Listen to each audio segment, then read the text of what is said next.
उद्याचा कोरेगाव पार्क डेक्कन परिसर म्हणून पिंपरी चिंचवड शहरातील पुनावळे, वाकड व ताथवडे हा भाग आत्ताच चर्चेला येत आहे.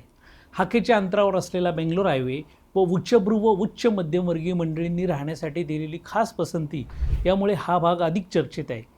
पुनावळे या ठिकाणच्या सर्वे नंबर 38 येथील महानगरपालिकेच्या माध्यमिक शाळेचा आरक्षित 91 गुंठ्यांचा भूखंड काल सत्ताधारी नगरसेवकांचा प्रचंड विरोध असूनही 30 वर्षासाठी अक्षरशः एका खाजगी शैक्षणिक संस्थेने गिळला असंच याचं वर्णन करता येईल. राज्याच्या एका मोठ्या नेत्याचा फोनवरून दबाव आल्यानं अखेर ईस्ट ऑक्सफर्ड इंटरनॅशनल फाउंडेशन नावाच्या या संस्थेला काल झालेल्या सर्वसाधारण सभेत तो भूखंड बहाल करण्यात आला. थोडक्यात या विषयास मंजुरी देण्यात आली. ईस्ट ऑक्सफर्ड इंटरनॅशनल फाउंडेशन या संस्थेने भले रितसर मार्गाचा अवलंब यासाठी केला असला तरी शहरातील अत्यंत मोक्याची जागा असलेला जवळपास 2.25 एकरचा हा सोन्याचा तुकडा हातातून सुटताना पाहून सत्ताधारी भाजपचेच नगरसेवक अस्वस्थ झाले होते. मात्र हा विषय पास करण्यासाठी चाव्याच अशा काही फिरवण्यात आल्या होत्या की नगरसेवकांना तोंड दाबून बुक्क्याचा मार सहन करावा लागला. महापालिकेच्या मोक्याच्या जागेचे लचके तोडण्याचे हे प्रकार काही नवीन नाही. यापूर्वीही नगरसेवक असो की आमदार मंडळी दुसऱ्यांचं नाव वापरून प्रत्यक्ष ठेकेदारी करणं, अन्य कंत्राटदाराबरोबर पार्टनरशिप करणं, आवडत्या कामाची निर्धारित रक्कम फुगवणं इथपर्यंत त्यांचा हस्तक्षेप चालायचा व तो अजूनही चालतोच.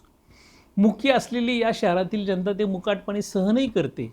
परंतु पालिकेचा असलेला व शाळेसाठी आरक्षित असलेल्या या भूखंडावर नेमका डोळा ठेवून तो 30 वर्षासाठी लाटण्याचा झालेला प्रकार भविष्यात अजून किती लचकेतोड होणार याचा हा पायलट नमुना म्हणावा लागेल.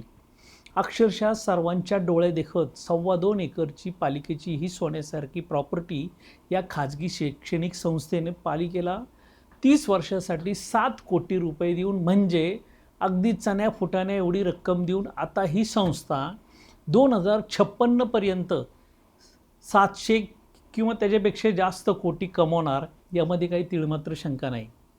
शहरातील एका आमदाराचा अप्रत्यक्ष सहभाग या फाउंडेशनमध्ये असल्याचं बोललं जाते. खाजगी शिक्षण संस्था असो वा खाजगी कंपनी असो, ही मंडळी पालिकेच्या अन्य आरक्षित जागा जसे की उद्यान, क्रीडांगण, भाजी मंडई, रुग्णालय यासाठीच्या जागा विकसित करण्यासाठी का पुढे येत नाही किंवा तिकडे त्यांचं का लक्ष जात नाही हा मुख्य प्रश्न आहे. 2 वर्षापूर्वी जन्माला आलेल्या या ईस्ट ऑक्सफर्डने पालिकेच्या नद्या स्वच्छ करण्यासाठी व पर्यावरण सुधारणा करण्यासाठी पुढाकार घेतला असता तर एक वेळ समजू शकले असते.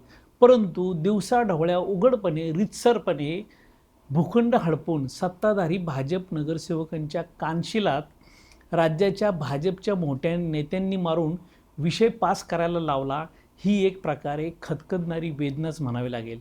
आपल्याला काय वाटतं जरूर व्यक्त व्हा. आणखीन घडामोडी जाणून घेण्यासाठी पाहत रहा पिंपरी चिंचवड न्यूज. सोबतच आमच्या फेसबुक आणि इंस्टाग्राम चॅनलला फॉलो करायला विसरू नका. तसेच यूट्यूब चॅनलला सबस्क्राईब करायला विसरू नका.